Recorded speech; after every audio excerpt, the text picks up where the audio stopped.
how to change your payment method in Claude AI on Windows. This tutorial shows you how to update your billing details in just a few clicks. First, open your browser.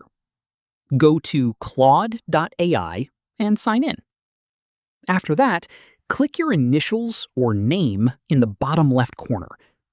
From there, click Settings. At this point, click Billing. In the next step, click Update next to your payment method. Following this, enter your new card details. Once done, click Update to save your changes.